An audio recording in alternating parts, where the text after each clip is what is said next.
Hey, what's up, guys? So the team just locked in an 88 unit apartment complex, and today I want to walk you through step by step how it was underwritten, how it was analyzed, so that you can know how to get through your leads quickly. Okay. And this is the part where it led to submitting an LOI, a letter of intent. Okay. The biggest thing needed in getting into commercial real estate, into apartments or scaling your apartments, is first off lead generation. Many people think it's funding, but I promise you it's lead generation. The leads trump the funding. The deal trumps the funding, because if you find a good enough deal, I promise you, you just reach out to me. I promise you we'll get your deal filled up. Okay. But second thing you need, okay, is analyzing the deal conservatively, analyzing it well, but then analyzing it efficiently and fast. Okay.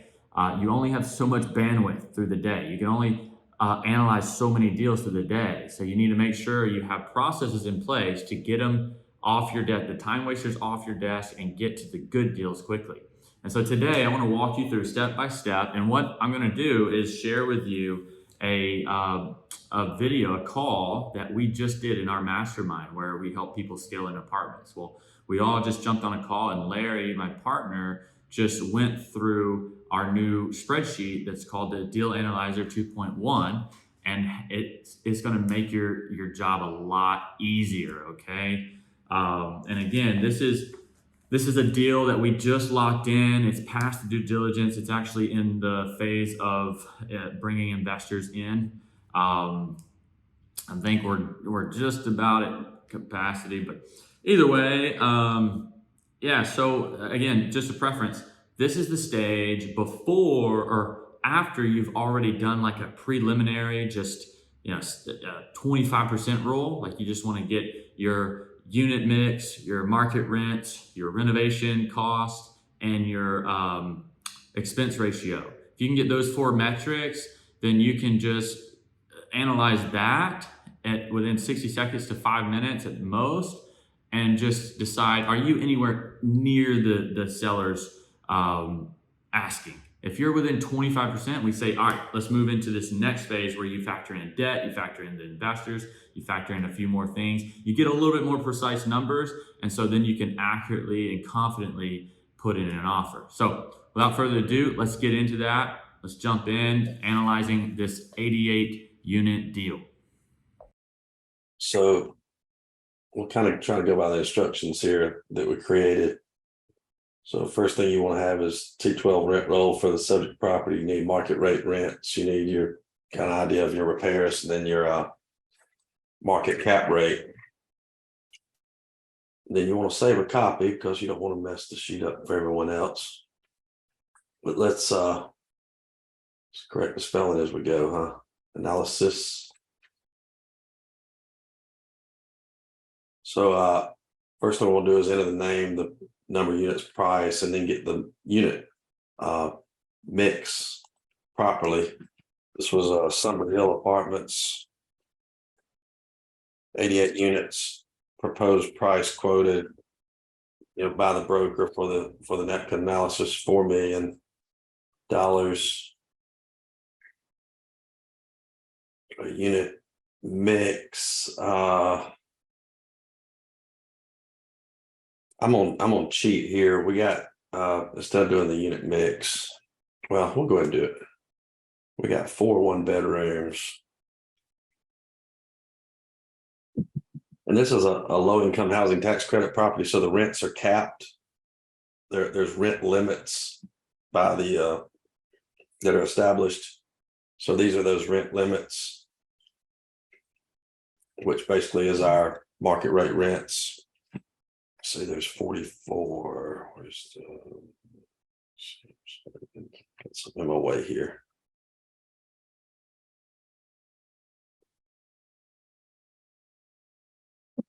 44 2-bedroom units. $760, and there's 43 bedroom units at $870. So that gives you a total gross potential rent of $849,696. our CapEx, I'm on sheet here too, instead of doing the breakdown, it was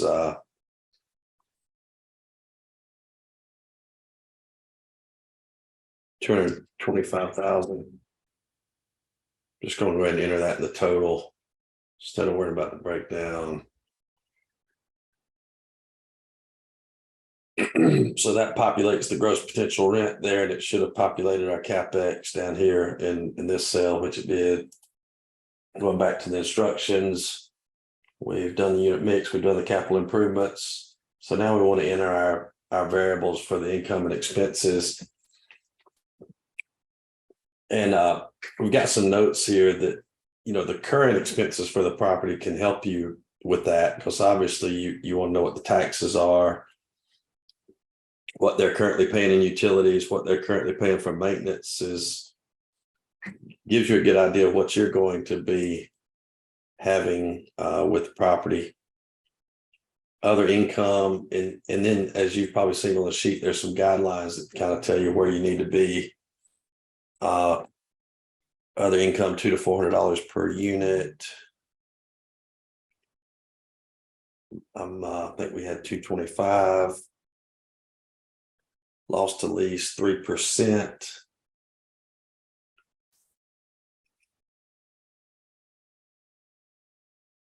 Vacancy rate 5%.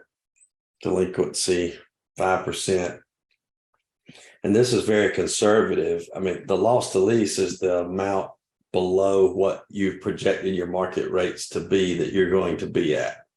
So if you think you're going to be at those market rate rents and you're doing a pro forma, you could easily leave that at 0 or just leave that column out. But again, you got to keep in mind, this isn't what we're furnishing to a lender or to somebody to pitch the deal. We're trying to decide what I can pay it, for it to be a good deal. So you want to be more conservative. Same with delinquency. This is assuming vacancy rates are pretty standard. They're 4 to 8%. Delinquency varies greatly by the type of the property, how well it's managed. That's assuming we're only going to collect with a 5% delinquency rate. We're only going to collect 95% of the rent each month, or for the year, basically. Insurance $550 per unit. Taxes on this property is about 1.2%. And this is where you're going to want to verify. You can't just go by the taxes that they're paying, because it's going to be based on your new purchase price. But what you can do is go to the county tax website for that property, and take the taxes currently being paid by the tax value of the property and get a percentage, and then just plug that percentage in here. Utilities so 800. Repairs and maintenance 10%. Management 4%. Payroll $800 to $1,100 per unit. Sears 900. Total payroll is $79,000, which pretty much covers a manager and a full-time maintenance person. General and admin, let's use 250, excuse me. And this is a more condensed summary of if you had full expenses. Some places you may see on the T12 marketing, legal and professional, or other things, but we just had to kind of have that all condensed into general and admin. Replacement reserves, I think we had 100 on this deal. If you're getting a Fannie or Freddie Mae loan, I think it's $200 per unit they require to come out of your money, or part of the loan payment that goes into reserves, $200 per unit. But if you're getting just a local bank loan or something like that, you don't have to have that, but it's still a good idea to put something in. Depends on what, if roofs are going to need to be replaced in 5 years or something like that, you can have additional. We didn't have any other expenses on this one. So we're done with income and expenses. Just that easy, just from plugging in those variables. And That gives us NOI of 376,000. Now, if you go back to the instructions, it tells you the calculated expense ratio should be between 45 to 55% for Class C properties. Really, for most properties we look at, it says 35 to 45 for Class A and B properties. But that means nicer, newer, which is really what an A and B is. But a B minus probably would be more than that 40 to 55%. So that's just for like a quick double check. We're at 50.5. Very reasonable, probably conservative. Now we have to put in our all-in, our desired cap rate, which calculates our all-in price.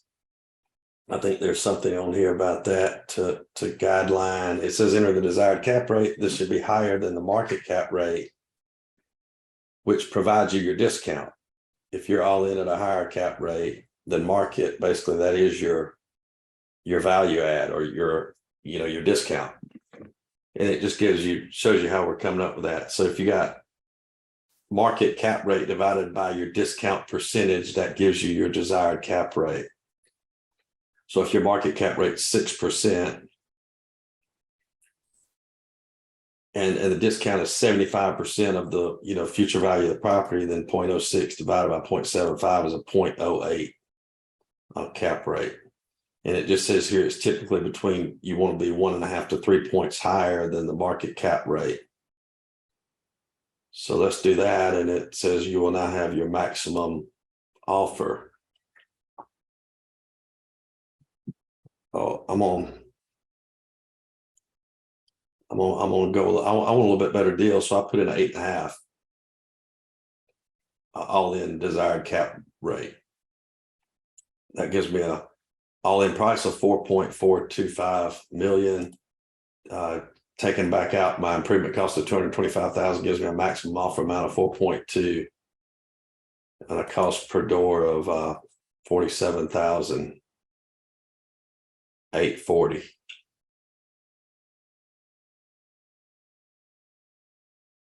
I don't know, Jonathan, if you want me to stop right there or keep going. That's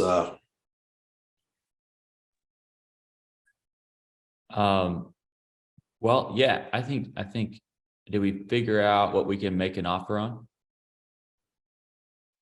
maximum offer amount. Okay.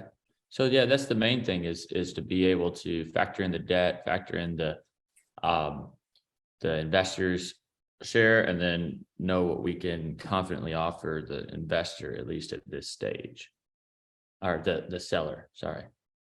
Okay, so then that's that. Then we're going from there, to kind of put the rest of the numbers together on how much equity we're going to need and your funding and that kind of thing. But this really gets you to,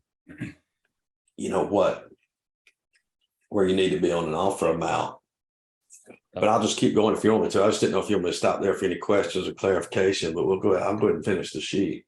Larry, real quick, what I didn't catch what the market rate was. What was the market cap rate? Oh, I'm sorry. Yeah, I skipped that. I had 8.5. 6. It's pretty much 6. In the instruction example, I had 6, but yeah, this is a 6. Okay. Yeah, this part up to now, what you've got is fairly straightforward. I can do this of giving the numbers. If you get the income and expenses, you can get to that all-in price. It's fairly straightforward if you're able to get the right numbers. Gets a little more complicated from here, so this is good. where did you plug That's right. Well, and you can take, you've got their T12, so you can take their current income and figure out what the in-place cap rate is. But depending on how heavy the value add is, that may be relevant. It may not. I think I've bought properties that were at a negative in-place cap rate, but then, in 2 years it was a 9 or a 10. Because they just weren't they were doing a very poor job managing the property. There was a lot of vacancy or whatever, but Where did you put in the cap rate? right here. The market cap. I didn't. I want to know where I'm going to be. Yeah. But that was this in the instructions. That's what this walks you through over here. you want to be 1.5 to 3 higher than the market cap. And I know, you know, some of the instruction you've given in the past was, hey, you want to be all in at a 70 or 75% discount. Well, that's what this does. You take your desired cap rate divided by, your market cap rate divided by the discount gives you your desired cap rate. You're just applying a discount. It's just basing it on, it's converting it to cap rate instead of discount. Because I mean, that's what the language, when you're talking to lenders, talking to brokers, that's what you're going to say. You know, I'm at an in-place 6 cap, I'm going to be pro forma 8 cap, which is a 75% discount. Yep. Basically. I love that. Does that make more sense? I mean, we could, you know, you could certainly add something here to the formula and have, you know, market cap and desired discount. You could make that part of the deal. You know, several years ago, you just knew the formula was you just wanted to be all in at a 10 cap, no matter what, it didn't matter. But those not many of those out there. Okay.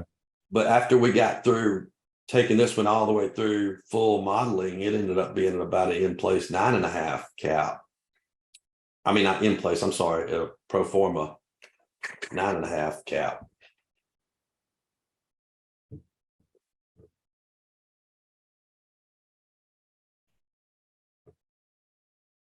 Perfect. Yep. And so were there other instructions on this thing? Yeah, so I'm saying we can keep going. I just want to stop there and see if there were any issues. Like, I think the net income on this property right now is about 240, 250. So, you know, if you take 240,000, 250 and divide it by this, you know, the 4 million proposed purchase price, it's about like I said, 6 cap. But it's got value add potential. Cost of rents are so far below potential. But yeah, I'll just keep going, Jonathan, if you like.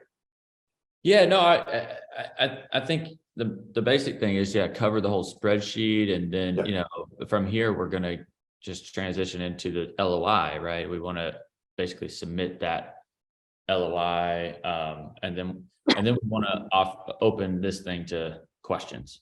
Okay. So the next step of the instructions,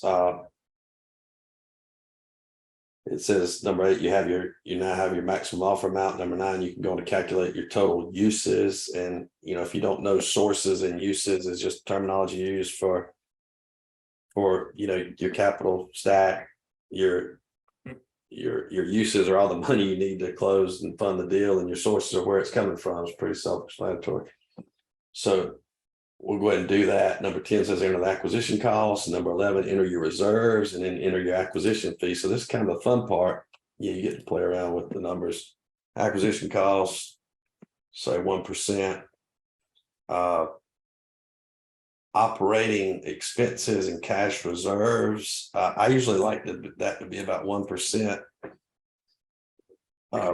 Regardless, you can get a little bit more detailed with that calculation by getting somebody to model this out like on a monthly basis. Because if you think about it, if you buy a underperforming or value add property and you may not be cash flowing with the new purchase price and the new debt out of the gate, so you're going to need some reserves until you can get, because you can't go, keep in mind, this is a 2-year plan.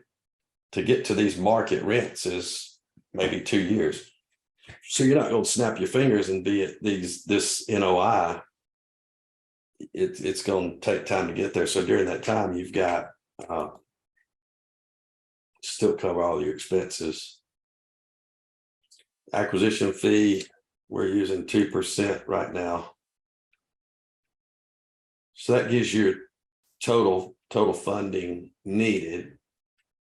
Uses 4.331 million, and then your sources are going to come from debt and equity, basically, in this example, or most examples, or all examples, I guess. Debt and equity, I don't know where else it would come from. So 80% loan to cost gives you a loan amount of 3.328 million. And it automatically populates. The rest has to come from equity or capital you're gonna raise, down payment, whatever you want to call it. So those two match. Your total funding from the uses matches the total funding from the sources. And then your debt, you would have to know, depending on whatever debt you're getting on this deal, it was 6% interest rate and an amortization period of 240 months. We were able to get interest only. You should always ask for interest only. So this just shows you your payment with your amortized payment, principal and interest versus just interest only.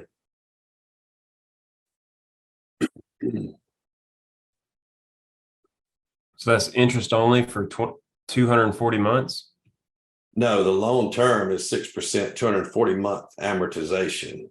So Okay. amortization, the loan's going to be due in 4 years, 5 years, 6 years, whatever the bank tells you it's due. But it's amortized to determine the principal and interest payment over 240. If you get an agency loan like Fannie or Freddie, it's usually going to be 30 years. Right. But they will give you an interest only period. So for the first, say, year, you're just paying interest. Okay. Easy to calculate. 6% times loan amount is your interest, is your payment for the year, interest only. And then after the year, it'll convert to that 240 month amortization with a principal and interest payment. Okay. Does that make sense? Yes, it does. So your partner equity is just the equity required here, because we're assuming you're gonna raise it all. Even if you're putting in 300,000 of your own money, you still want to consider yourself a partner and pay yourself the same returns you're paying everybody else. If not, you're kind of cheating yourself. So this is where you get to put in the preferred return. We're going to pay, and in this case, it's 8.5%. So that gives you the annual preferred return. This is a little, I guess this could be confusing because we got the debt payment's negative and the preferred return's positive, but there's still both money going out. But as long as you know that. So this gives you a cash flow with interest only, or during interest only, and then cash flow after. And we got a little problem with this formula, I think, right here. Let me fix that real quick. I don't want to cooperate.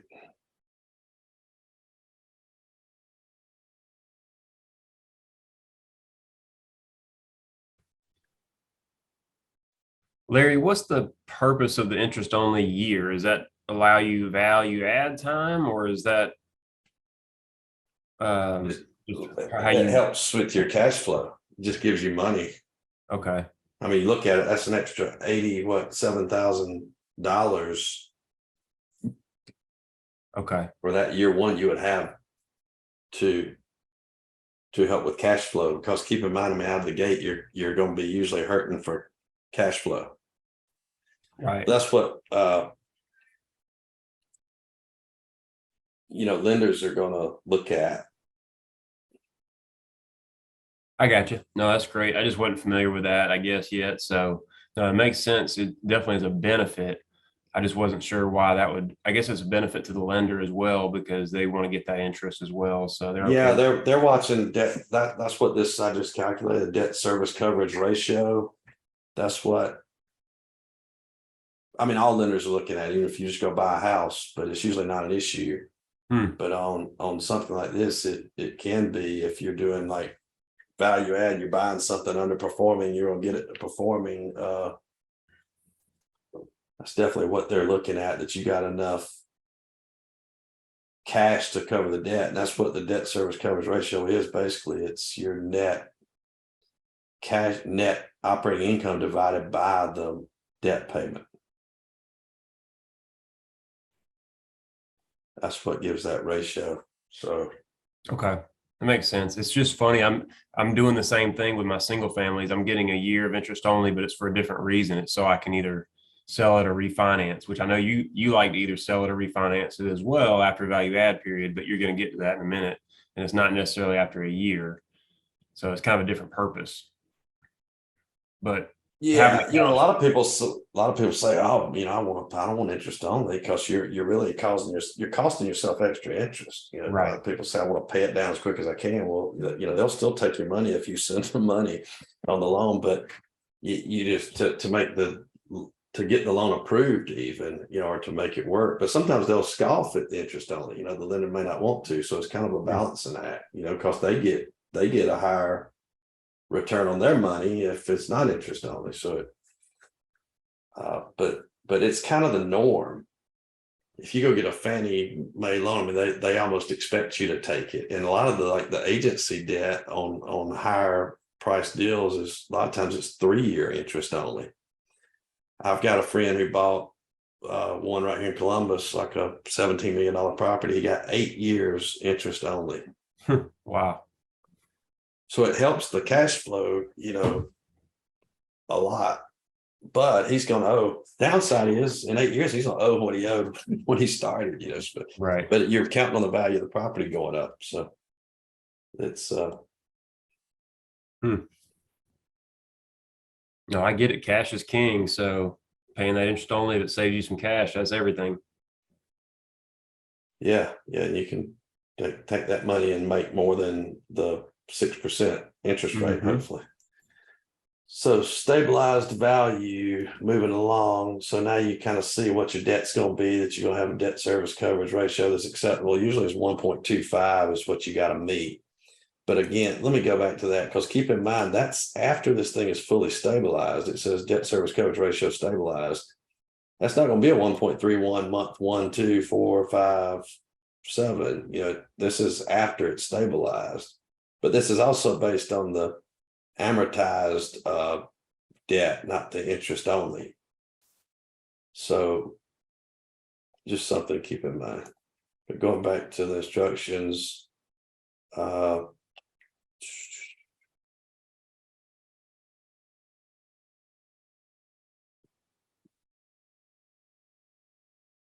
we don't have that in the instructions. I'm gonna have to fill that in, Jonathan. This just shows you this is just kind of extra things anyway, but we got what we need to make the offer, to talk to the bank, whatever we need to do. This is just kind of to show you where you would be on a return, or what value will be created. So the stabilized value cap rate, we can use that 6%. So when you get through 18, 24 months with the value add, you don't know what it's going to be worth. So you put in 6% based on this net operating income. Property is worth $6.269 million. This little section here is just for the purpose of a refinance. Let's say we're going to get 70% LTV, 1% refinance costs, paying off the underlying loan, we would have net proceeds of $1 million. Now you got to keep in mind, you know, you owe your partners got 1.003. But just coincidentally, that's about what your proceeds out of the refinance will be. So you can pay everybody off. Everybody's now in this deal with no money down, and it's cash flowing. Let's say you want to sell it in 18, 24 months. We'll use that same 6% cap rate, sales cost of 2%, and you have a projected gain of $1.8 million. And this is after paying off the partner capital of 1.03. And if you want to know what that's going to look like for the partners, if you gave them a 20% equity share of this deal,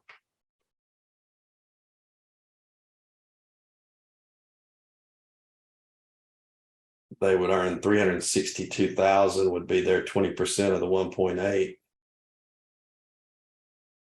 You would have paid them 170,000 preferred return.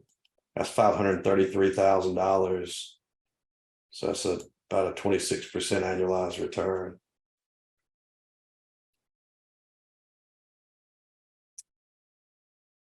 Any questions about those sections?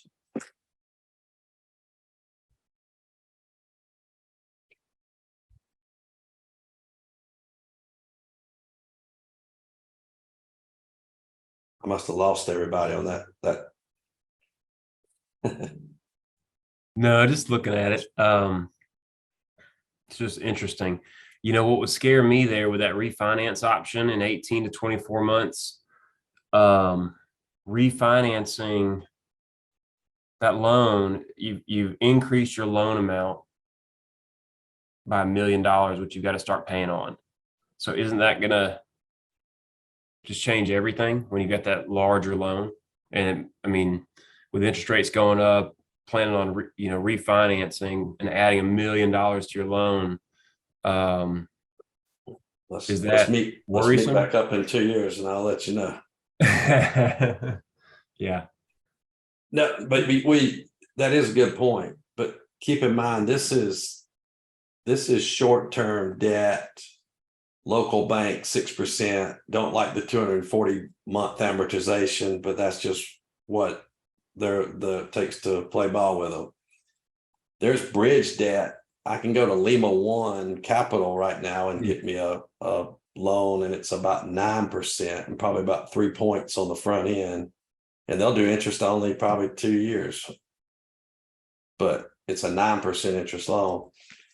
That's bridge debt, bridging from to permanent. I could go get a Fannie, because this property is 95% occupied. You can go with a Fannie or Freddie loan out of the gate, but it's going to have prepayment penalties. I got quoted, I think 5.8 something percent 7-year loan or Freddie, but it's going to have 7 years of prepayment penalties, and it's going, it's a lot more hassle on the front end to get that loan. There's a whole lot more documentation, but it's non-recourse loan. So there's something to be said for that. But because I know I want to refinance the property in 2 years to pull that capital out, I don't want to do that type of loan. So in 2 years, that's the type of loan it would be. And it'll be 30-year AM, 3 more years of new interest only.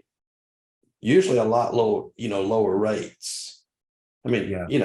year and a half ago, it was 3.5% interest, on a loan like this. But just the 30-year, the 360-month amortization is going to help you a lot. I just don't have all that calculated right here. You could go ahead, I could have the, the new loan and loan payment amount calculated, and the new debt service coverage calculated. But the NOI on this property is going to continue to go up. Right.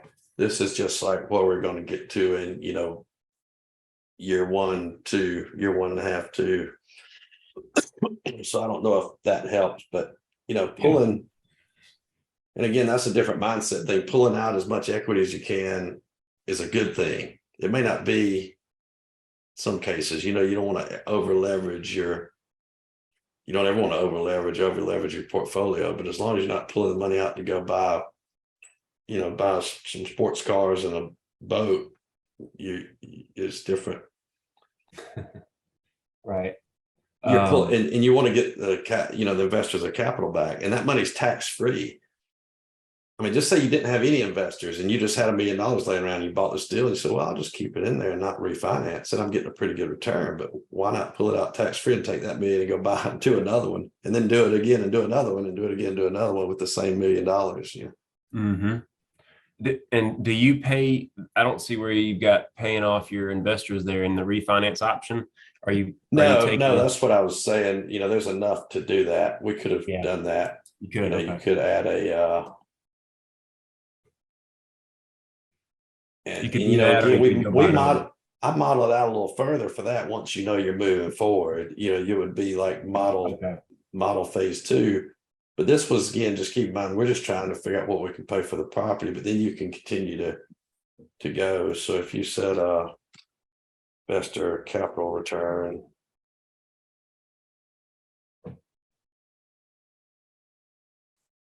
Type that would be equal, where that was here.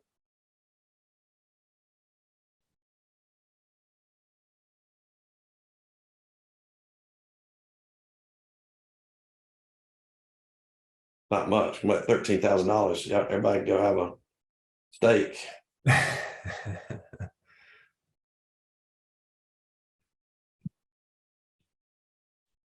But sometimes, the exact model for this deal is we're not showing enough. Something I left out of here, the lender required $145,000 of interest reserves that we have to put up. So that's another $145,000 capital we got to raise, and there was some other costs we didn't have, but my model doesn't show the investors getting all the capital back at refi, but we'll continue to pay the preferred return on the amount they don't have it back yet, and then at some point it'll be returned either through the cash flow or the future sale of the property. But the way we would do it is just 13,000 will be distributed out, on the same percentage of ownership, according to people's percentage of ownership. But it's pretty hard to find deals now that you can, back when things were going up so much, and when things were appreciating so rapidly, you can find deals, refinance, everybody, you pull out money and in addition to what everybody's capital, but this hard to find those. Is that because prices have sort of plateaued? Yeah. And well, there was such demand, cap rates got so compressed, interest rates were so low. It was on the front end of that, as it was going up so fast, it was just easier to do, but they're still out there, just like this one. So Perfect. So any questions? yeah. I like how we're already in questions. I know we were going to try and review a couple deals. Perfect. All right, guys. So if that helped you, make sure you like and subscribe in the channel and this video. But then also, if you want to work with other investors, if you want to be able to jump on these calls or be able to work with us, we would love to talk with you and see if this is something that would be good for you. If that's you, click the link in the description. It should be a link there that allows you to book a call with us. So we'd love to help you out in that call and just maybe add a ton of value on that call, if anything. Best case scenario, we'd love to see if it's a good fit, and we'd love to work with you. All right. God bless. We'll see you soon.